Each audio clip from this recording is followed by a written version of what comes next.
Bueno, alumnos, este video sobre qué es la teología es para los alumnos del tercer año del Instituto Padre Manuel Ballesteros, donde yo les dicto la asignatura Teología 2. Si bien yo ya les di un material para que vayan trabajando con el tema del misterio pascual, 4 conferencias de Fray Nelson, La ciencia de la cruz. Faltaba que yo les presente la parte introductoria, que es presentar qué es la teología y fundamentalmente presentar cuáles son los conceptos preliminares para adentrarse al tema del misterio de la Pascua o al misterio de la redención.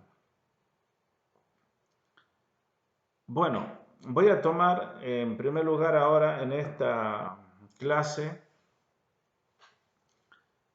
lo que se enuncia frecuentemente en teología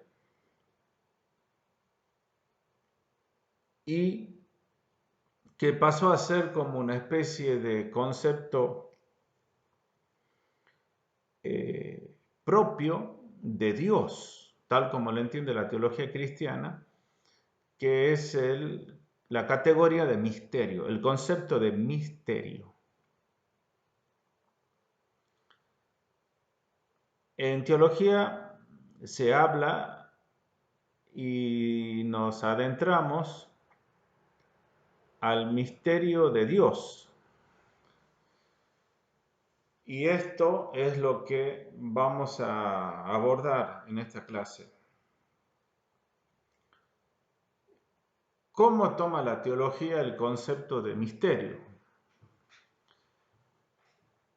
Esto, después de un tiempo, me he visto obligado a tenerlo que tratar de una manera específica y aparte, porque me di cuenta que la palabra misterio tiene innumerables significados. Yo he contabilizado al menos 11 significados distintos. Entonces, hay que ponerse a precisar mejor, es una obligación. Si en teología se va a manejar con mucha frecuencia y de una manera específica la categoría misterio, es obligación tener que decir en qué sentido lo vamos a tomar. ¿Y por qué razón nos es inevitable tener que contar con lo que significa el misterio, con la realidad del misterio? Entonces, la clase de hoy va a ser, tal vez sean 2 clases, ya vamos a ver 2 o 3 clases. La clase de hoy va a ser una aproximación al concepto de misterio en el sentido católico, para lo cual vamos a usar varios autores para tomar. Después, en el texto que se le va a enviar y que va a estar a disposición de ustedes, ahí van a estar registrados los autores. Yo ahora los voy a ir nombrando conforme los vaya desarrollando para tomar este tema. Bueno, yo les dije que el concepto de misterio es polisemántico, es decir, tiene una enormidad de significados que uno en el uso de la palabra le ha otorgado y que es preciso clarificar cuál es el significado que no hay que darle en teología y cuál es el significado propiamente teológico que hay que adjudicar. Voy a nombrar para que tengamos una idea somera de esta enormidad de significados que tiene, y esto nos va a llevar a tener que decir, bueno, se dan cuenta que estamos en un terreno bastante pantanoso, en un terreno muy peligroso donde tenemos que hacer distinciones y diferencias, porque la palabra misma nos presenta una gran dificultad. Bueno, en el lenguaje común uno puede adjudicar a la palabra misterio o lo toma como sinónimo de acertijo, de enigma, de problemas, de algo mágico o de alta especulación, de intriga, de miedo, de oscuridad. E incluso también decimos una persona es misteriosa, con lo cual queremos decir es una persona muy introvertida. Fíjense, le adjudicamos que es una persona misteriosa porque es muy callada. O sea, poco sociable, poco comunicativa, expresiva. Y más bien es introvertido. O catalogamos que el género de esta serie, de esta película, es una serie de misterio. Y en realidad es una intriga policial. O hay canales de misterio donde cuentan leyendas, lo que se llaman leyendas urbanas, hechos un poco fantásticos o hechos ficticios que se los toma como reales. O habremos escuchado el misterio de las pirámides, el misterio del Triángulo de las Bermudas, el misterio, no sé, del monstruo del lago Ness. O también algo es misterioso porque es algo oscuro, misterio como algo absurdo. Entonces, fíjense, tenemos misterio, oscuridad, absurdo, introvertido, misterio como algo mágico, como enigma, como un acertijo. Hay revistas de entretenimiento donde vienen juegos como el de palabras cruzadas y otros más, y algunos se llaman enigmas o acertijos o misterios, o sea, donde uno tiene que ir haciendo una deducción para encontrar la solución a ese juego, a ese entretenimiento. Bueno, ninguno de estos significados que acabo de decir es propiamente el que se adjudica para utilizarlo en la teología. Voy a poner dos ejemplos. Si decimos Dios es misterio, lo entendemos como oscuridad, por supuesto que te va a dar terror y te va a paralizar y te va a dar miedo. O sea, Dios me da miedo. Dios es oscuridad. Si lo entendemos como introvertido, silencio, poco comunicativo, queda la pregunta de decir Dios se reveló, Dios se comunicó con el hombre. La Biblia, que es una biblioteca, es palabra de Dios. Bueno, pareciera ser que Dios tuvo la intención de comunicarse de muchas formas y frecuentemente e insistentemente con el hombre. No fue una persona, y ni lo es, introvertido. Entonces, fíjese en la contradicción ahí, de tomarlo como algo introvertido, como un enigma, como oscuridad, como una intriga policial, como un acertijo.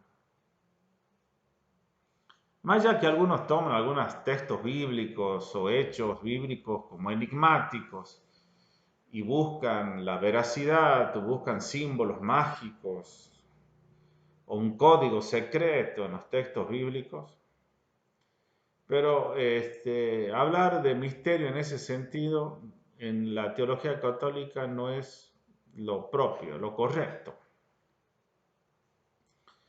Bueno, entonces todo este grupo de conceptos que adjudicamos, que lo tomamos como sinónimo, nos lleva a una pregunta, es decir, si no es eso, si cuando decimos que Dios es misterio, cuando hablamos del misterio pascual,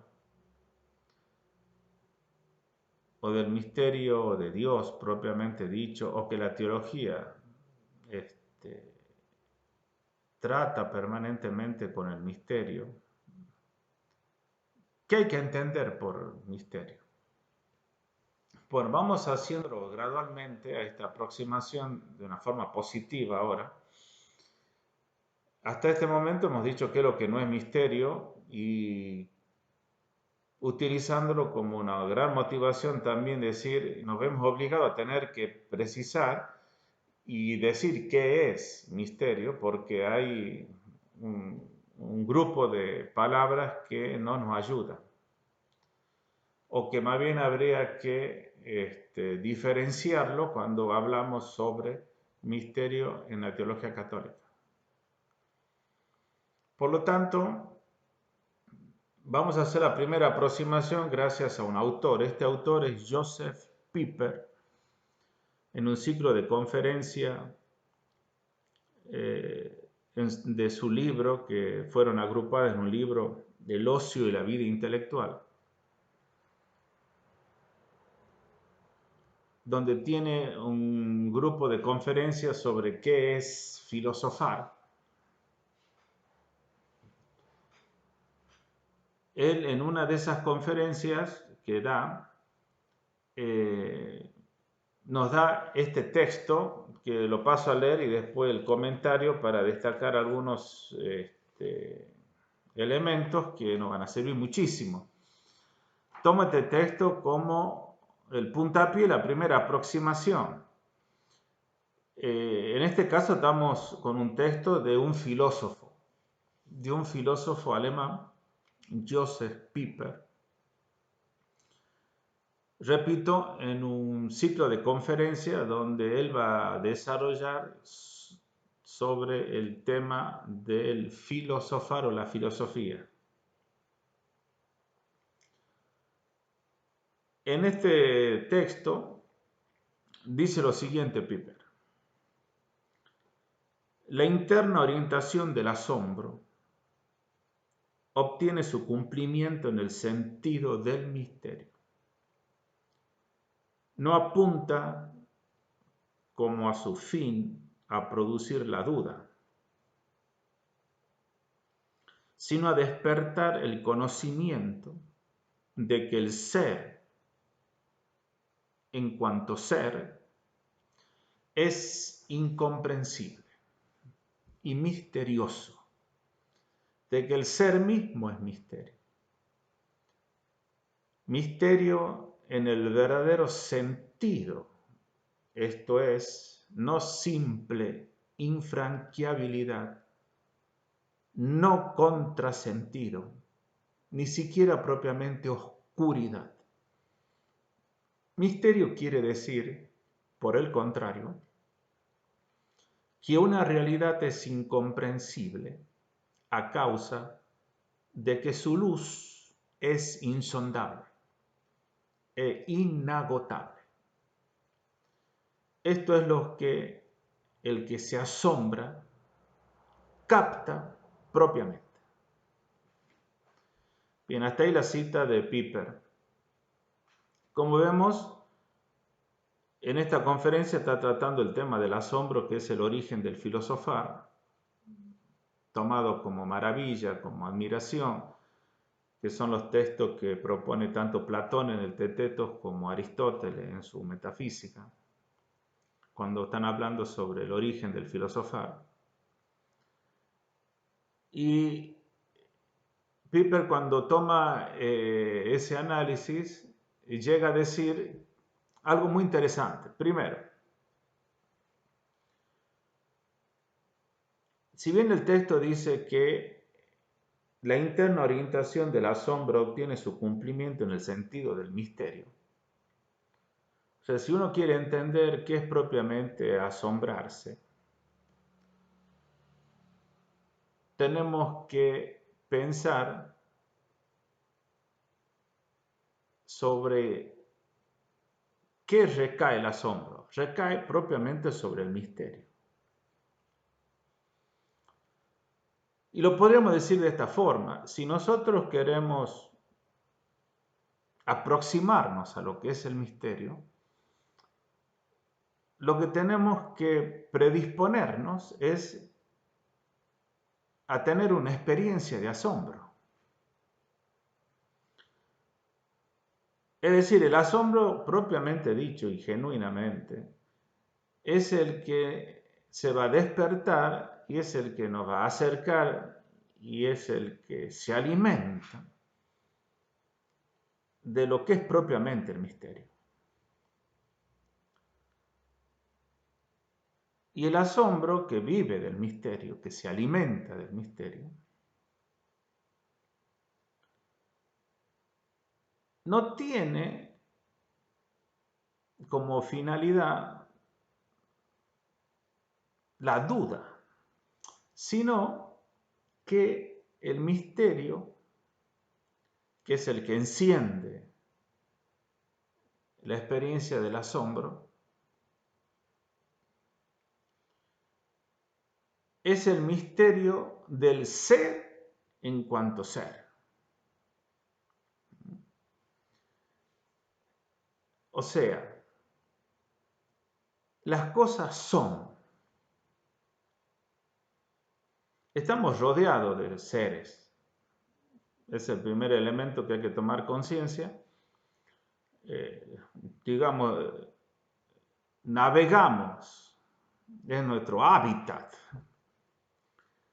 Y somos seres.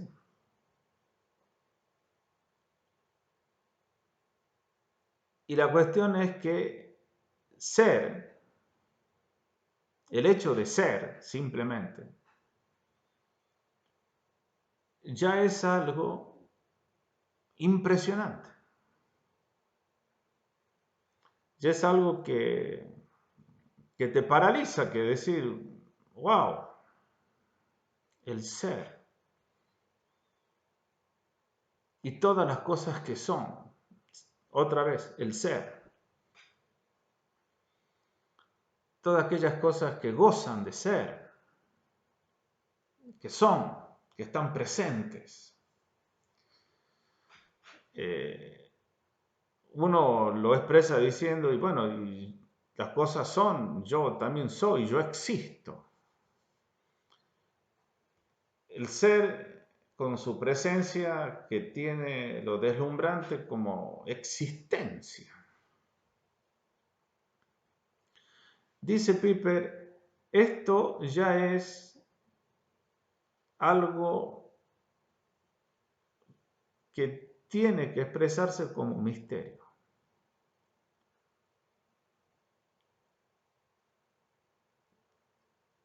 El ser,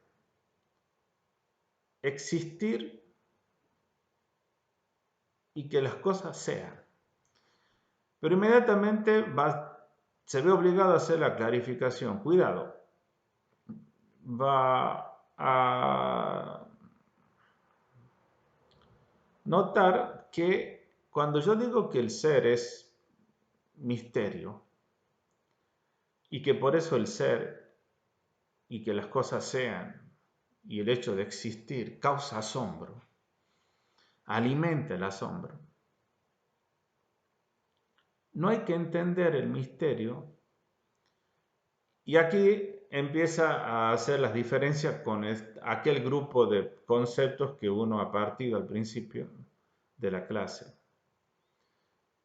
Dice, no es simple infranqueabilidad o contrasentido u oscuridad.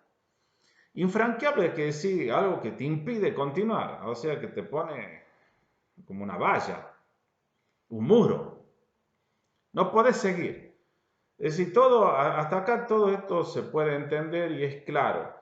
Pero a partir de aquí, punto, ya empieza el misterio, como diciendo, wow, acá ya no puedes seguir más. Este es el límite del conocimiento. Ya todo lo otro es misterio, o sea, no se entiende nada. Eso es infranqueable. No puedes franquear, no puedes pasar. Y bueno, un sinónimo de absurdo. O sea, ya a partir de aquí, ya las cosas son sin sentido, son absurdas, son incomprensibles. Entonces, como que uno delimita el ámbito de la claridad y de la precisión, y a partir de aquí el ámbito, o sea, lo infranclave, el ámbito de lo absurdo, o también de lo oscuro, lo que es oscuro, lo que no se entiende nada. Algo así, una cosa es la escritura clara y otra cosa es un garabato o es un mamarracho. O sea, no sé, no entiendo nada sobre todas estas líneas. Dice, ojo, eso no es misterio, es decir, eso no es el ser. El ser en cuanto ser no es que estamos frente a la oscuridad propiamente dicha y sobre eso nos asombramos. No. Entonces le adjudica de una manera positiva que el elemento de incomprensibilidad que tiene el misterio, que es una propiedad que tiene que tener el misterio, pero es una propiedad que hay que entenderlo de la siguiente modo. Algo me puede ser incomprensible, es decir, en el sentido, yo algo no lo puedo ver, puede ser por dos razones. O porque está oculto, está oscuro, entonces no distingo nada, no se me aparece, no puedo hacer ninguna afirmación de nada. O la otra posibilidad, que es la que él va a tomar. O tiene tal exceso de luz que me obnubila, que me enceguece. Entonces, tampoco lo puedo ver, pero no lo puedo ver no porque está oculto y oscuro, sino porque tiene exceso de luz. Entonces, Piper dice, es incomprensible a causa de que su luz es insondable e inagotable. Entonces, el ser en cuanto ser, que es el primer objeto propiamente que merece y que suscita y alimenta y hace aparecer el asombro, es porque es un misterio, tiene una luz de inteligibilidad insondable. Entonces, dicho propiamente, el misterio es una realidad que posee una luz tan insondable, tan intensa, tan inagotable, que a mi inteligencia o a mi modo de comprender me resulta incomprensible.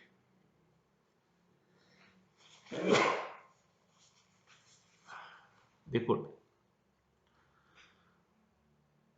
Bien, entonces tenemos la primera aproximación de una realidad del misterio que es accesible a todo ser humano.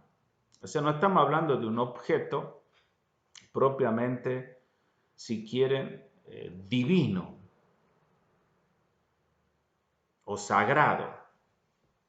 Estamos hablando del ser en cuanto ser, o sea, de que las cosas existen y de que las cosas son simplemente el ser, de que algo sea.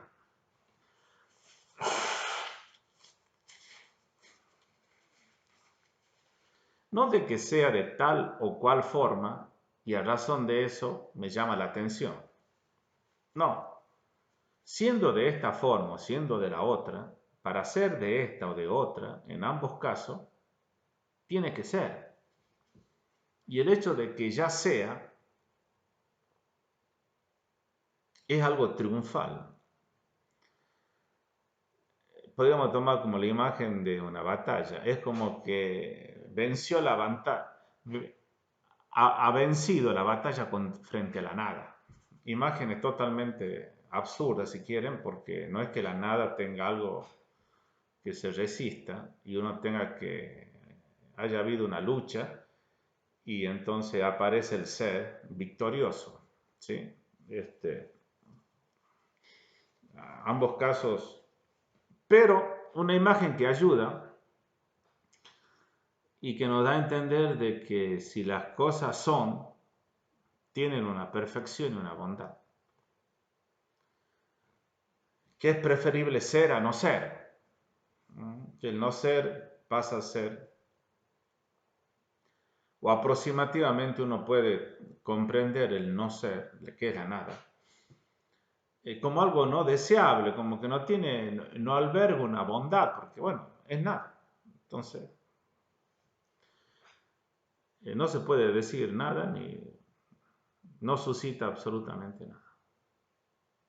Pero acá estamos con el ser que sí, que tiene fuerza, tiene presencia, eh,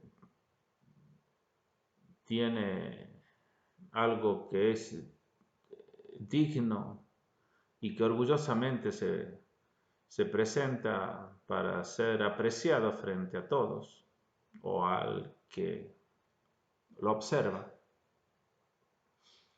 por el simple hecho de ser. Y esto es lo que nos asombra, lo que nos tiene que asombrar. Ese sería otro tema, que tendríamos que reeducar nuestra capacidad de asombro y hacer el esfuerzo de que el asombro otra vez viva, se alimente, sea producido y focalice el hecho tan maravilloso que las cosas son. Bien. Vamos a pasar al otro autor en un libro sobre lo esencial de Jean Guiton. Dice lo siguiente: esto es lo que constituye la definición del misterio, dice Jean Guiton. Una realidad infinita en la que la inteligencia debe perderse incesantemente para penetrar más adelante. Bueno, positivamente acá nos da otra imagen muy buena. Piper nos daba la imagen de la luz insondable, una luz inagotable, y que eso hacía que la realidad del ser sea incomprensible, es decir, no lo puedo comprender, abarcar, abrazar totalmente, siempre me queda algo que me rebasa. Aquí toma la imagen de que el misterio es el nombre que se le da a una realidad que es infinita. Bien, el concepto de infinito hace como una especie de violencia en nuestra mente.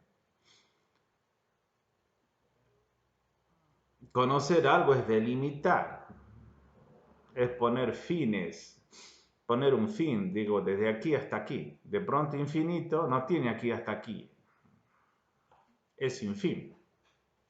Bueno, una realidad infinita que, sin embargo, no es una realidad que queda desapercibida para nosotros, que no nos interesa, indiferente, sino que esta realidad infinita hace que la inteligencia deba perderse, es decir, adentrarse en esto y cada vez adelantar más. Entonces, en la realidad del misterio infinita, digamos, yo puedo transitar y puede haber un progreso y un avance. No es que yo lo puedo transitar totalmente y la puedo agotar totalmente. Pero como lo dijo Piper, no es infranqueable, ¿no? Yo puedo ingresar. Es más, va a haber otro autor que va a decir, nosotros pertenecemos, estamos en el misterio, somos misterio. Bueno, ese es un tema muy querido de Karl Rahner, en este caso ya estamos hablando de un teólogo.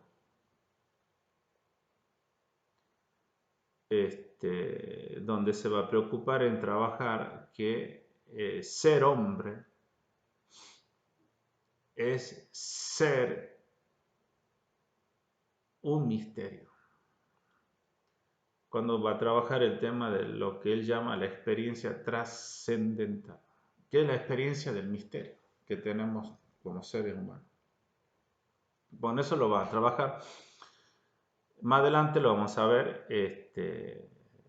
En ese caso, como dije, se trata de otro autor, de un teólogo alemán, Karl Rahner. Bueno, En estos dos autores estamos con filósofos y nos están ayudando a dar notas positivas al misterio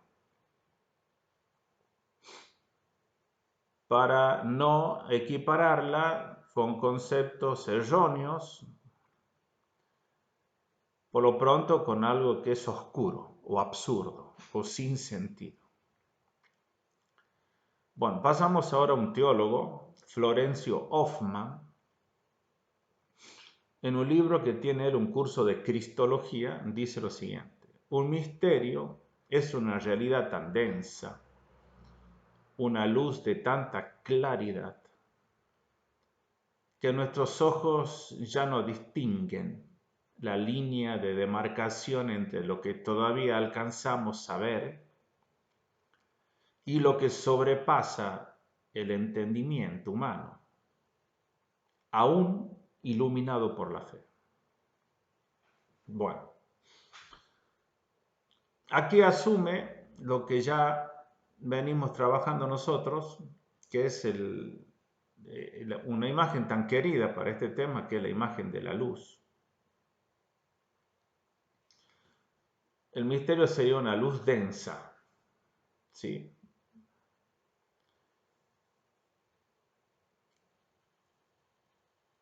Con mucha claridad, sin nada que ver con la oscuridad,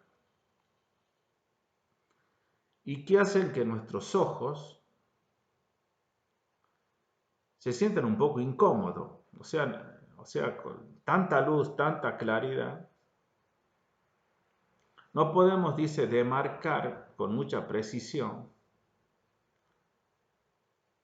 todo lo que se alcanza a ver y todo lo que es entendido al ver.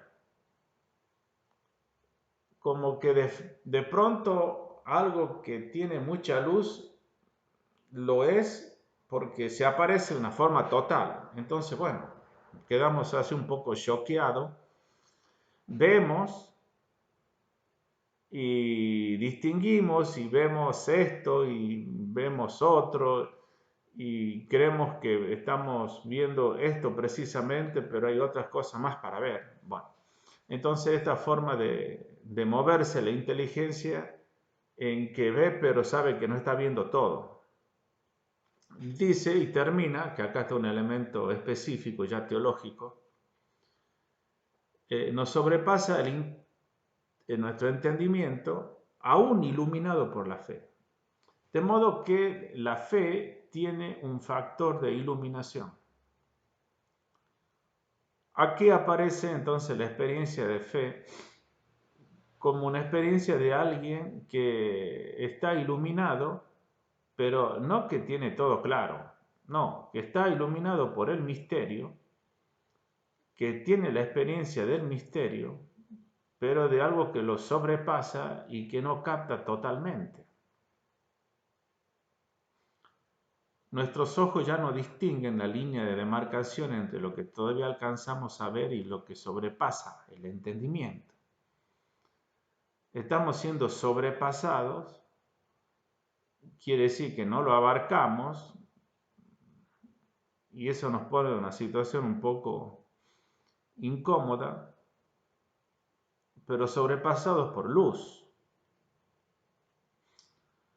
Entonces la experiencia de la fe es una experiencia que tiene un elemento, si quieren decirlo de esta forma, como de oscuridad, pero es una experiencia que hay que entender que donde somos ciegos, donde no vemos, donde no entendemos, es porque la luz es abundante y nos sobrepasa. Bien, entonces acá Hoffman ya entra que hablar del misterio en teología es hablar desde la fe. Ya este elemento lo distinguimos con los aportes de los dos filósofos anteriores, con Piper y Jean Guitton. Primero era el ser en cuanto ser, simplemente nuestra razón e inteligencia digamos, está volcada hacia eso de una manera inevitable. La realidad infinita de que la inteligencia se ve motivada para entrar y progresar, bien, pero ahora ojo, es el dato y la experiencia de la fe la que nos sumerge en la realidad del misterio. Entonces es un misterio propiamente divino revelado. Es una realidad sagrada, divina. Bueno, tomamos ahora la parte de Romano Guardini en su libro La existencia del cristiano. También hay un ciclo de conferencias que da él. Estamos con un teólogo ahora. Dice Romano Guardini: lo que contiene la revelación es sin duda un misterio, pero no una fábula. Es una verdad divina, una verdad que supera nuestra razón, pero una verdad. La conciencia no debe tener nunca la impresión de que el conocimiento natural se ve forzado por la autoridad divina a afirmar un absurdo, sino que ha de sentirse elevada a un sentido superior, ciertamente misterioso, pero auténtico. Bueno, ¿qué elementos se agrega en la definición de Guardini? Bueno, va a hablar de la revelación de Dios. Es decir, Dios tomó la decisión de autocomunicarse, o sea, de él brindarse a sí mismo al hombre. En esta comunicación lo hizo a través de la palabra. Entonces Dios se da como Dios en toda su dimensión infinita al hombre, y el hombre lo va a captar porque recibe previamente la fe, lo escucha Dios, escucha la revelación. Entonces, escuchar la revelación de Dios es algo divino, es algo enorme, que me sobrepasa, pero no una fábula, dice Guardini. O sea, cuidado, no es una invención del hombre muy ingeniosa, literariamente muy bien armada, con elementos fantásticos, que sea lo como fuere, al final es algo imaginativo, producto de la imaginación. Dice Guarini, cuidado, eso no es la revelación. Por supuesto que la revelación en los textos bíblicos lo tenemos plasmado en ciertos géneros literarios, con elementos culturales de esa época, con formas lingüísticas y con imágenes y giros lingüísticos propios de esa época, en forma de poema, en forma de un himno, pero donde se encuentra la palabra de Dios, donde hay un elemento divino propiamente dicho. Bueno, eso Guardini dice, es una revelación que sobrepasa, es misterio, sobrepasa nuestro conocimiento, pero no es una fábula. Si es una revelación, es decir, si es algo que Dios ha dicho, es una verdad divina. Ahora, es una verdad que supera nuestra razón. Y hace una advertencia interesante. Dice, la conciencia no debe tener nunca la impresión de que el conocimiento natural se ve forzado por la autoridad divina a afirmar un absurdo. O sea, no tenemos que pensar que por medio de la revelación recibo algo que hace violencia, que está en contra, no sé, que me rompe la cabeza, de lo que mi propia inteligencia, de una manera natural, capta cómo son las cosas. O sea, de pronto yo puedo decir, bueno, mi inteligencia capta de que esto más esto es tal cosa. Y bueno, pero por la revelación recibo que es otra cosa totalmente distinta. Entonces, recibo un dato, no sé, que me contradice todo lo que pienso de una manera más natural, pero como me viene de la revelación, lo tengo que aceptar. Daríamos a entender como que Dios mismo me pone en una situación de violencia tal de aceptar algo que naturalmente yo considero que es absurdo. Entonces dice, cuidado, no, es una verdad elevada en el sentido superior. Entonces acá pone la imagen de algo elevado, algo alto, algo que es superior.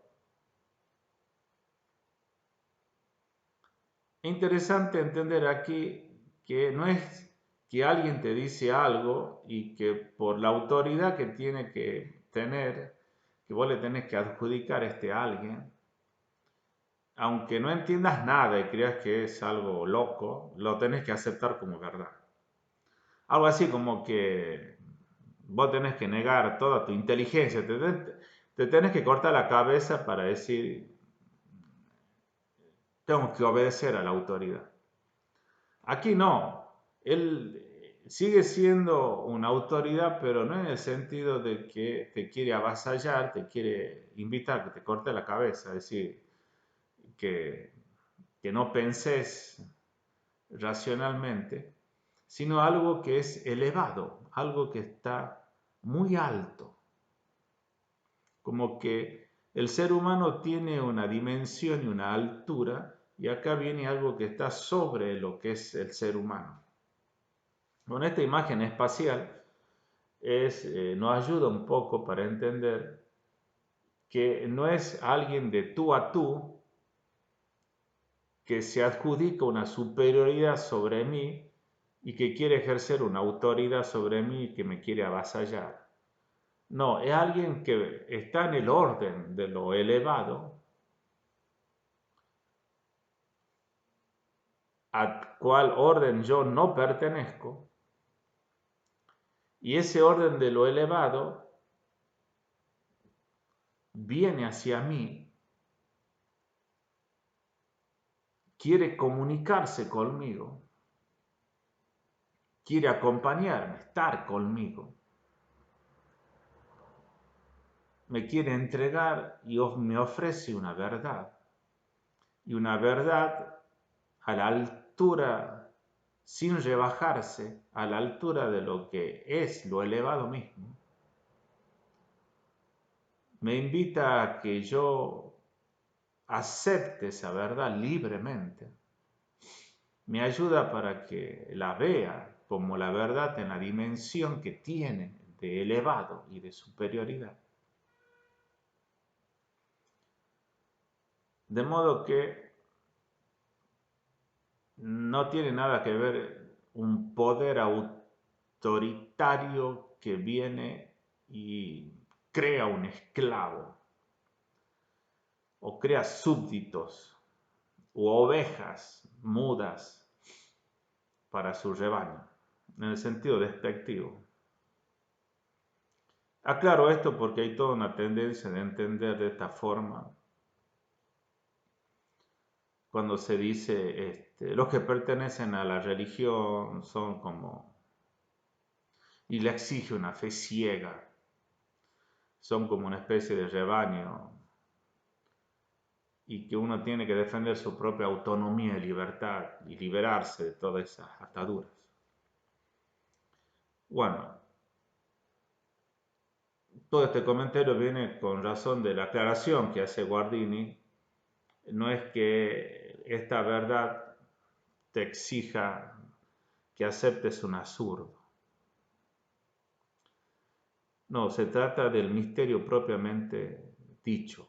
Es la verdad misma de Dios que es elevada. Bueno, ese del aporte que da Piper agrega el concepto de revelación propiamente dicho y el concepto de una verdad divina. Revelación revela una verdad divina. Hoffman hablaba de lo necesario que es la fe, y la fe contiene una luz que me supera. Bueno, vamos al aporte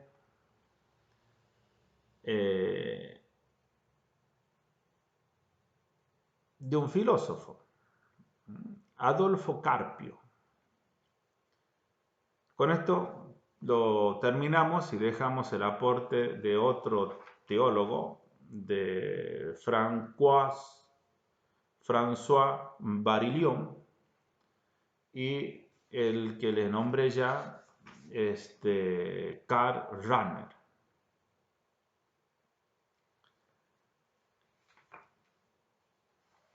No lo puse, pero también hay otro aporte importante de otro filósofo, que es el filósofo existencialista, que tiene un texto muy querido, Gabriel Marcel. El texto se llama El misterio ontológico. Pero un poco está contemplado en lo que dice Piper en El misterio del ser, ¿sí? Bueno, vamos a terminar con el comentario de qué elementos propone este filósofo Adolfo Carpio sobre el concepto de misterio. El texto dice lo siguiente: sin duda el conocimiento racional es más claro que el de la fe, y por ello hasta donde aquel llegue ha de preferírselo. Pero si por su modo de conocimiento la razón es superior, la fe la excede por su objeto. La infinitud de Dios supera cuanto la razón puede alcanzar, porque lo finito no puede comprender adecuadamente lo infinito. Mas ello no quiere decir que los misterios sean antirracionales, sino suprarracionales.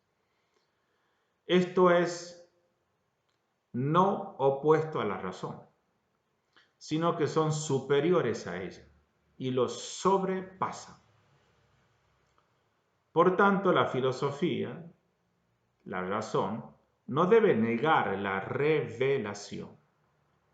Al contrario, puede cumplir respecto de los misterios una función propia, haciendo ver justamente que lo suprarracional no es antirracional. Bueno, aquí hay varios elementos, el tipo de conocimiento de la razón, el tipo de conocimiento de la fe, y una especie de servicio o de interconexión que hay entre la filosofía y la teología, que propone Carpio. Vamos con el primer elemento. La razón se mueve, busca y quiere tener las cosas claras y comprenderlas, abarcarlas, y eso es comprender algo. Otra cosa será si uno llega realmente a comprender aquellas cosas que caen bajo la luz natural de la razón, si uno llega a decir yo las agoto y las comprendo totalmente. Y ese sería otro tema para hablar. Concretamente, si la ciencia, tal como la conocemos ahora, puede decirse que ha llegado a agotar, a comprender de una manera exhaustiva y total la realidad o ciertas realidades que se puso a estudiar desde hace tiempo. O más bien la ciencia continúa avanzando y progresando cada vez más sobre esas realidades que la intenta comprender y cada vez descubre cosas nuevas sobre eso. Basta pensar en lo que es la materia. Así la materia, sí, simplemente la materia, sin entrar en muchas diferencias. Y la constitución atómica de la materia y todo lo que a partir de ahí se puede decir. Bueno, aún haciendo esta salvedad, la inteligencia tiene, y eso es lo que uno se siente seguro, y esas son las certezas que llega y a las cuales uno se siente habituado. En cambio, en la experiencia de la fe, vemos que hay cosas que decimos, no, esto no sobrepasa. Pero desde el punto de vista del objeto, la fe te brinda una realidad que es infinita. La ciencia te brinda una realidad que es finita, que en su constitución última puede ser que sea, digamos que nos dispare a la infinitud, en su inteligibilidad última, pero en sí mismo finita. Entonces, en cuanto al objeto, la fe es como que te brinda, wow, un objeto que tiene otra categoría, otra dimensión.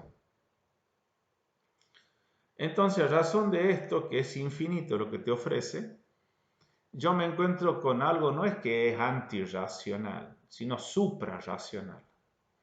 Entonces tengo una realidad suprarracional y tengo una realidad racional, dice Carper.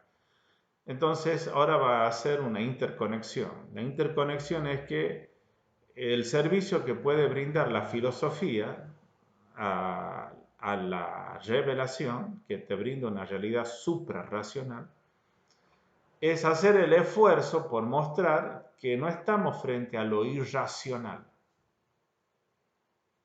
O sea, la filosofía te va a decir, ojo, pensar la revelación o ciertos contenidos de la revelación no son irracionales. Es el esfuerzo filosófico. La teología te va a mostrar lo suprarracional en su condición de suprarracionalidad misma. A ver, te va a hablar del misterio uno y trino de Dios, desde su constitución y de la revelación misma de lo que es, digamos, la paternidad, la filiación y el Espíritu Santo en Dios. En la teología católica estoy refiriendo. Ahora, ¿qué puede hacer la filosofía con el misterio trinitario? Bueno, mostrar de que la pluralidad en la unidad no es algo absurdo. Pero bueno, no puede llegar a más, pero bueno, tampoco es algo menor de lo que me está brindando. Me está dando un gran servicio, una gran ayuda me está brindando. Bien, entonces la fe, que es la actividad propia que ejerce y que tiene que madurar el teólogo en su reflexión sobre los contenidos de la revelación, es propiamente una reflexión sobre algo que me supera, que es elevado, una realidad infinita, es una luz insondable, que no me humilla, que no me esclaviza, que no me da elementos absurdos,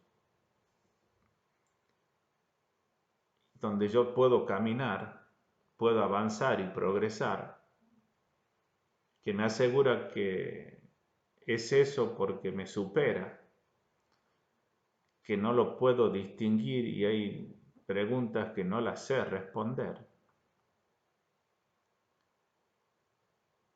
Elementos que me aseguran de que estás moviéndote en el misterio propiamente tal, de que no son fábulas, inventos, creación de la imaginación del hombre,